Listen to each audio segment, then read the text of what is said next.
Today is Thursday, May 28th, 2020. This is ELA Mini Lesson number 42.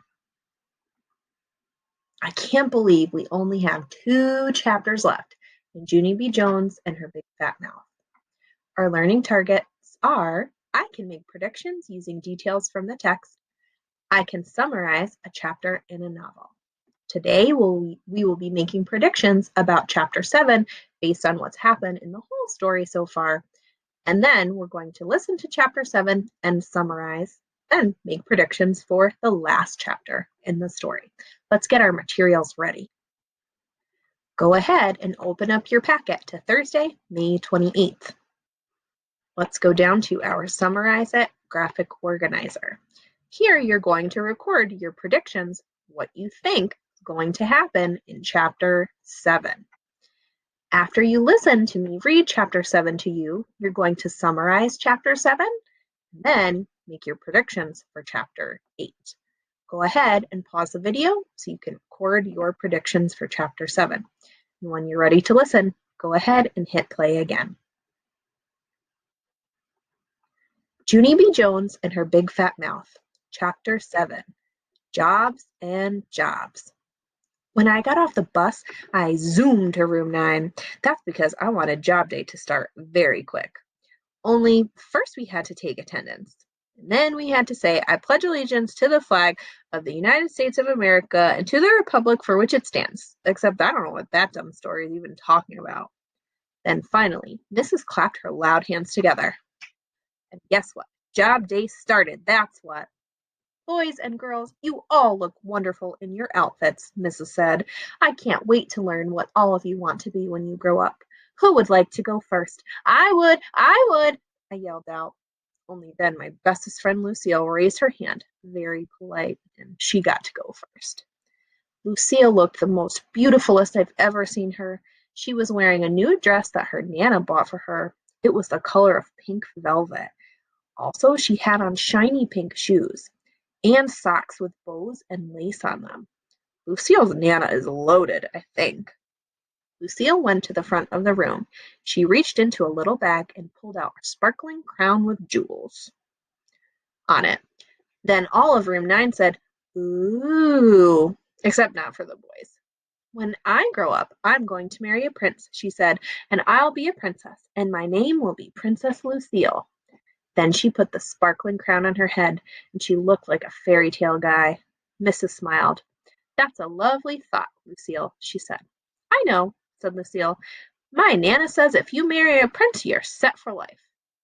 After that, Lucille said her dress costed $85, and her shoes costed $45, and her lacy socks costed $6.50 plus tax.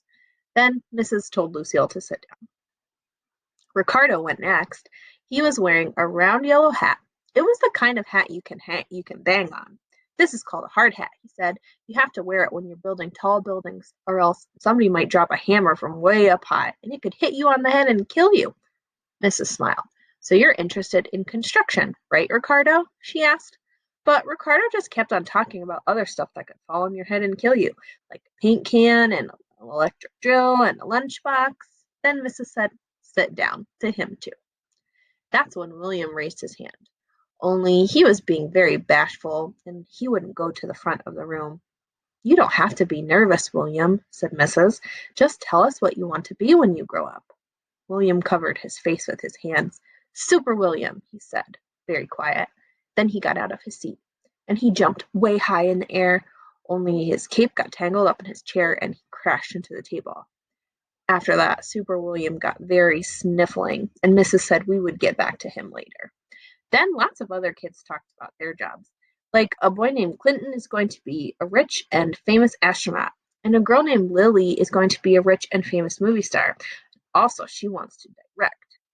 And a boy named Ham is going to be a rich and famous boss of a big company, and he taught us how to say the word, "You're fired."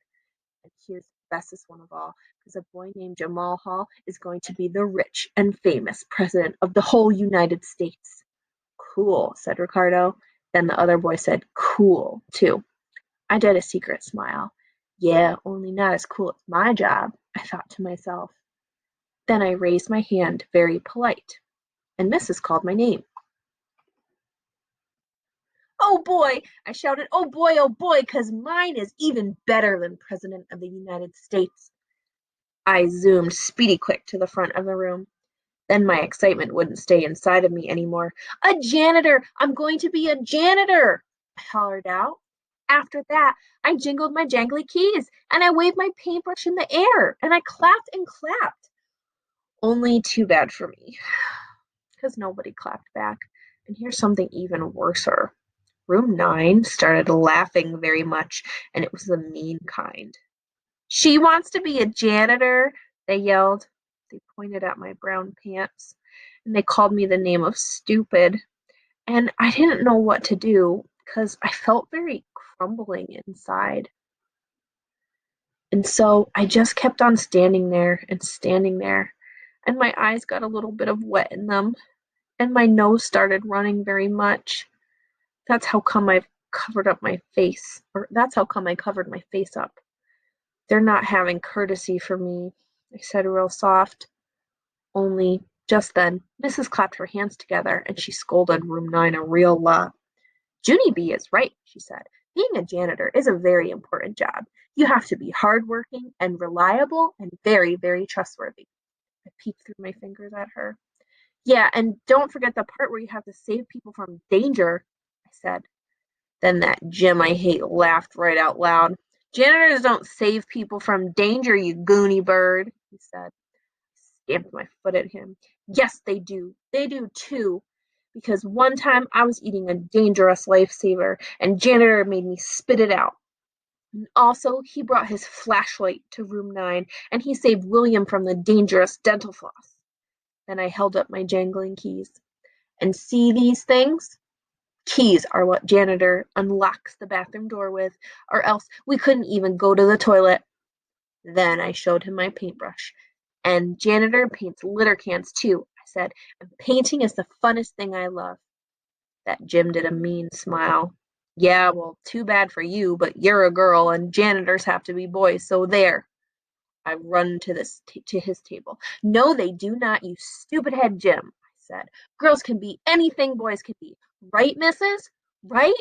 Right? 'Cause I saw that on Sesame Street and also on Oprah. Mrs. did a smile. Then my bestest friend Grace started to clap. And guess what? All of the other girls in room 9 clapped too. So go ahead, write your summary for chapter 7. Think about the most important things that happened in this chapter. Then make your predictions for chapter 8 based on what's happened in this chapter and also the previous chapters. Chapter 8 is the last chapter in Junie B. Jones and My Big Fat Mouth, and it's titled Gus Filoni. See you back tomorrow for the last chapter.